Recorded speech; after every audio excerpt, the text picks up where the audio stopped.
Bonjour, je m'appelle Ella, je vis dans l'Hexagone et voici ma question. Pourquoi être raciste? Alors, Ella, tu as 13 ans, tes grands-parents sont originaires de la Martinique, du Gabon et aussi de France hexagonale, du Poitou. Tu es donc une métisse et je comprends que cette question t'interpelle. Pourquoi être raciste? Pour commencer à répondre à ta question, je voudrais te raconter une histoire. Et c'est une histoire vraie qui a été racontée par Madame Sylvie Glissant dans le cadre d'une série d'émissions sur France Culture, série d'émissions dirigée par Madame Rachel Kahn. Alors, Madame Sylvie Glissant raconte que quand elle se trouvait avec son époux, Monsieur Édouard Glissant, à Bâton Rouge, en Louisiane, le couple Glissant était régulièrement invité par la communauté noire. Et il se trouve que quand Madame Glissant se rendait aux invitations avec son époux, en fait, personne ne lui parlait.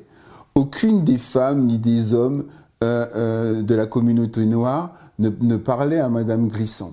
Donc, on peut se demander comment une communauté qui a subi le racisme de façon aussi atroce et abominable que la communauté noire, comment peut-elle exclure aussi à son tour quelqu'un?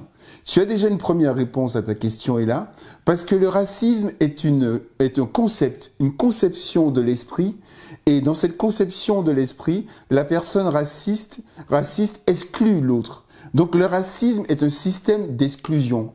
La personne raciste a une conception du monde qui lui est propre, et la représentativité qu'elle a du monde fait qu'en fait, elle exclut toutes les personnes qui ne correspondent pas à la représentativité qui est la sienne. Donc, retiens déjà, Ella, que le racisme est un concept qui exclut. Donc, on est raciste. Pourquoi être raciste? On est raciste parce que l'on cherche à exclure. Mais pourquoi cherche-t-on à exclure, en fait? On cherche à exclure parce que le racisme, la personne raciste, a un rapport avec son identité, et ce rapport avec son identité concerne la pureté. La personne raciste se considère comme étant pure. Et toutes les personnes, tous ceux qui ne correspondent pas au concept de pureté qui est la sienne, doivent être soit éliminés, soit exclus, soit dominés.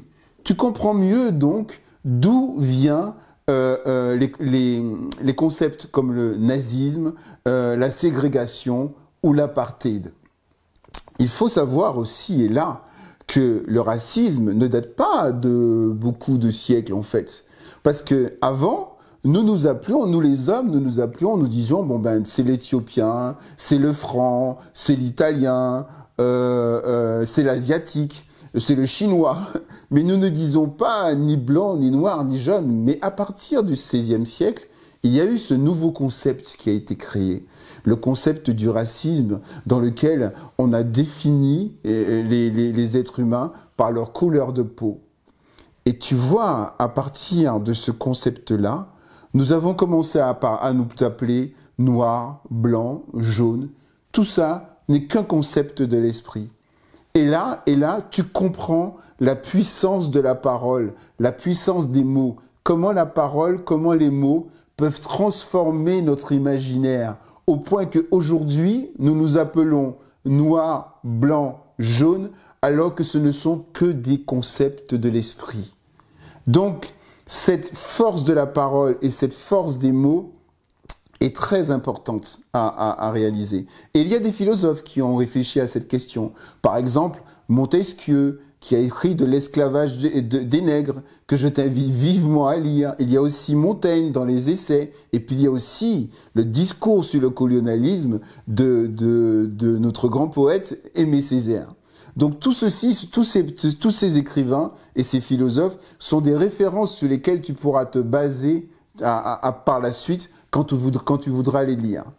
Et puis pour terminer là, je sais que tu es dans la tristesse, parce que toi aussi tu as été impacté par la crise sanitaire que nous avons connue à la Martinique et à la Guadeloupe. Et donc, à travers cette crise sanitaire, nous avons vu s'ériger des barrières. Et aujourd'hui, peut-être que nous avons besoin vraiment d'apprendre à réfléchir, d'apprendre à penser. Et pour ce faire, la philosophie est là et d'une aide incomparable. À bientôt Ella. Et pour vous qui nous regardez, si vous souhaitez, vous pouvez vous abonner à la chaîne. Et si vous aimez notre propos, vous pouvez aussi liker. Et je vous dis à bientôt sur la chaîne Sympathie Philosophique.